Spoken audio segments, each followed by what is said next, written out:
Hey guys, so today I want to show you how you can prepare your RV for winter now, adding antifreeze through this type of system. So this RV actually has an inlet made specifically for the antifreeze. So I'll show you how to run the system. First thing I like to do when I come to jobs like these is actually see what kind of water heater they have on the RV. So this one I know is a tanked, so I'll have to get it inside. First step I like to do is always bypass the tank, so I know that's done. Then we're going to have to find the valve to that inlet so we can make that our source and we can start the process. So let's get with it, let's get inside. Okay, so first step, here's the back of the tank. On the back of the tank is where you're going to find the bypass valves, which in this case we have one down below and one up top. So what I'm going to do is change the direction of those valves. So right now it's pointing towards the tank, which means water's going into the tank, and up top it means it's coming out of the tank. So what I'm going to do is change the directions of both of them. In this case it has this system, others may have 3 valves, they're all different. But that way water comes straight through this hose, and here I have to change this and point that to the other side too, which means now water's coming here and straight out the hot line, and we're bypassing the tank. So to get the tank winterized, all I have to do now is pull the plug outside to drain it, and that'll be ready. So here we are in the lower compartment of this RV, just so that we can get to the valve that actually makes the selection if you're going to draw your source, make your source the water tank, or if you're going to make your source the winterizing inlet. So in this case, it's going to this hose, that the valve is pointed this way, so this is our source, and that's actually going to our tank. It just loops around behind the camera and goes down to the tank. And this other hose, if we were to trace it, it would just go to the wall here and go to our the winterizing inlet. So all I have to do here is change this valve so that this hose, which is in line with the valve now, is our source. So for the winterizing process, we have the tank bypassed, we have the hose connected to the winterizing inlet, and we have it selected on the pump. So all I have to do now is turn the pump on, and with the pump running, we can start the process. Always make sure, if you have filters, that you take the filter out. If not, it's just going to filter the winterizing product, and you might not see pink coming out of the outlets. It might come out clear and you won't be able to tell if it's actually winterized or not. So remove that cartridge inside the filter and just leave it empty. That way we can fill it up with the antifreeze and continue with the process. So let's move on. Let's start the process of winterizing. Let me show you what I'm doing right here. All right, so this is where we were at, where the valve is at, to make this our source. So now I can close this compartment for now. We'll come back later when we're done. And all I have to do is connect a hose straight to that. I have this chopped off. I have my ladder just to bump this up. All I have to do is put this inside the gallon, turn the pump on, and it'll start sucking the antifreeze into the RV, and I'll show you the rest of the process. So I'll get that done and we'll move on from there. Alright guys, here we are inside the RV. So all we have to do is turn the water pump on. I can hear it running, and then we're going to run water out, faucets, the shower, the toilet, everything, until it comes out pink. So it'll start coming out clear, and that's just getting the water out of the system. And it'll eventually get to where we want it, to where it'll come out pink.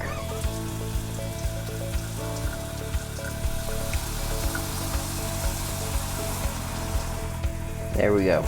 You may not be able to tell much on camera, but it's already coming out pink. Now I'll go with the hot line, do the same thing. And it's coming out pink now.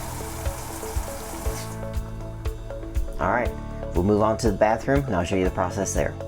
Alright, here we are at the bathroom faucet. This will be easier to tell because we got a white bowl here, so you'll be able to tell when it comes out pink. There you go. Hot. It's coming out pink. Nice. Alright, I'm going to go check on the gallon outside of antifreeze. I'm pretty sure we're running low, so I'm going to switch bottles and we'll continue this process. Alright, so here we are with our shower, and what I like to do is just put the handle, if it can reach, here in this sink. That way I'm not pouring all that pink stuff into the shower, which in this case the RV is tilted so it won't drain. So I just want to run it here until it comes out clear. And it is pink. Let's move on to the next. And there's pink. Alright, next we'll do the toilet. Same process, just keep it open till it comes out pink. And there's pink. That way the check valve, the flush valve that's right behind the toilet, stays protected. If you have any outdoor showers, don't forget to do the outdoor shower. Same thing, cold water then hot water until it comes out pink. And the final step I like to take that I don't see many techs do, but I like to do this. A lot of times these check valves crack the city water inlet, so what I like to do is come to the city water inlet. The lines are all pressurized because of the pump, so just push on the check valve, remove the screen, and there's a little knob in here, so you just want to push in, step aside because you're going to get wet, and just push it till it comes out pink.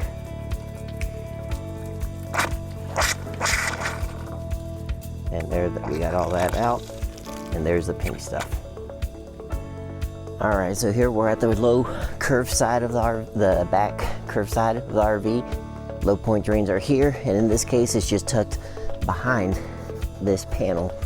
So it just has some caps. I'm just going to loosen it up and let it come out to make sure it's pink. And that's pink now. Let me do the hot line. And it is pink. Alright. That's it. That completes the process of at least adding antifreeze to all the PEX lines. Last and final step, all we have to do is drain the tank and we'll be done. Alright guys, so for our final step, we want to pull the plug so that we can drain the tank. Again, remember, we changed the valves on the back, which makes the water lines bypass the tank, so this will not have any pink stuff.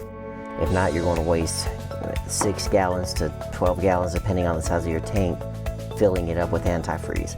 So you bypass the tank. And to winterize this, all we have to do is pull this plug. You can get this tool. This is a nice tool I got online that'll let me change heating elements on this side here, and the anode rods, pull them out with this side. So we'll pull that plug and we'll let it drain now here in a minute. Alrighty, now that I've got it loosened up, I just want to show you the process.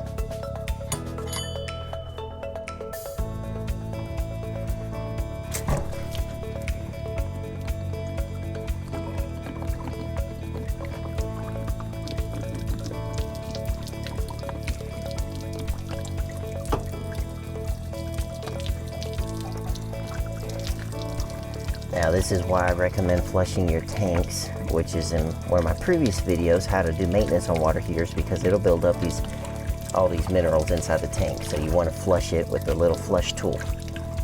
But if you want to speed the process, you can open this valve up here, the PT valve, and it'll come out much quicker.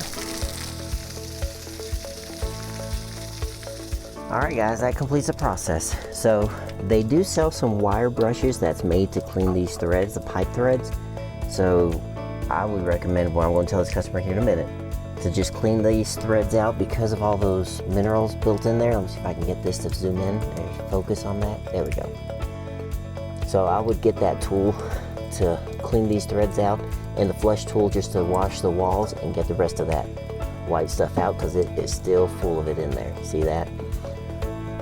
So that's why I recommend doing that process, just to make sure the tank will last a few extra years. Alright guys, one final step I like to take once I'm done with the whole process. I like to come back with the antifreeze to make sure it's nice and pure, and just dump it down every drain. About half a cup is fine. I just eyeball it. We want to protect the P-traps down there to make sure it's all good. So that's what I'm going to do now, just dump some down every drain.